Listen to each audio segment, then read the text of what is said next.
मेरे बड़े भाई को स्पाइनल में एक सर्वाइकल के पास एक ट्यूमर था। किसी हमारे फ्रेंड जो गुजरात में रहते हैं उनसे बात किया तो उन्होंने हमारे को सिम्स के लिए एडवाइस किया। तो हमने सर से बात किया उर्मिल शाह से, तो उन्होंने हमें 100% सेटिस्फाइड किया। बोला यहाँ पे न्यूरोलॉजी का और न्यूरो सर्जन बहुत अच्छे स्पेशलिस्ट डॉक्टर है।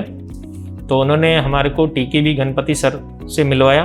जब रमजान खान हमारे पास आया तो 2 जन के सहारे चल सकता था, हाथों का बिल्कुल इस्तेमाल नहीं कर सकता था।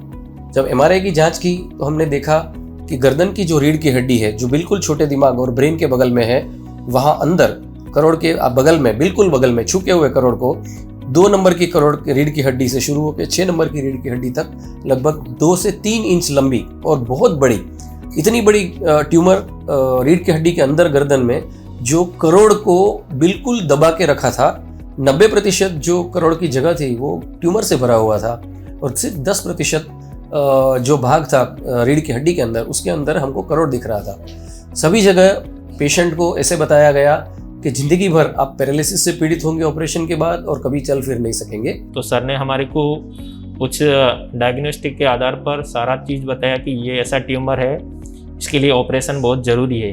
तो हमने सोच समझ के उसके लिए डिसीज़न लिया। हम पे भरोसा रख के, हमारे कार्यकुशलता से भरोसा रख के पेशेंट हमारे पास आए। आधुनिक पद्धति से माइक्रो न्यूरो सर्जरी के सहाय से हमने इस पेशेंट का ऑपरेशन करके सफलतापूर्वक पूरा ट्यूमर निकाला। और ऑपरेशन के दरमियान जो रीढ़ की हड्डी निकाल देते हैं, कई जगह पे रीढ़ की हड्डी के ऑपरेशन के समय ट्यूमर के लिए या इन्फेक्शन के लिए रीढ़ की हड्डी के टुकड़े निकालते हैं अंदर पहुंचने के लिए और उसे फेंक देते हैं।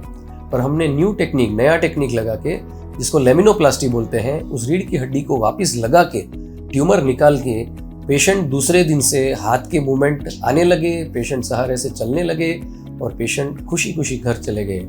हमें विश्वास है कि इसी तरीके से नए पद्धति और आधुनिक टेक्निक का इस्तेमाल करके हम रीढ़ की हड्डी या ब्रेन की समस्याओं को अच्छी तरह से सुलझा के पेशेंट को खुश घर भेज सकते हैं। और ऑपरेशन करवाने के बाद अब भाई बिल्कुल ठीक है और अभी वो अपने आप से एक्सरसाइज वगैरह बिल्कुल मूवमेंट हो रहा है बॉडी का और चल भी धीरे धीरे चल रहे हैं और बहुत अच्छा महसूस कर रहे हैं। और हमारे को कुछ करने की ज़रूरत ही नहीं थी, हमारे को ओनली पेशेंट को एडमिट करना, बाकी सारा जिम्मेदारी हॉस्पिटल स्टाफ का था और सबने अच्छे से ट्रीट किया।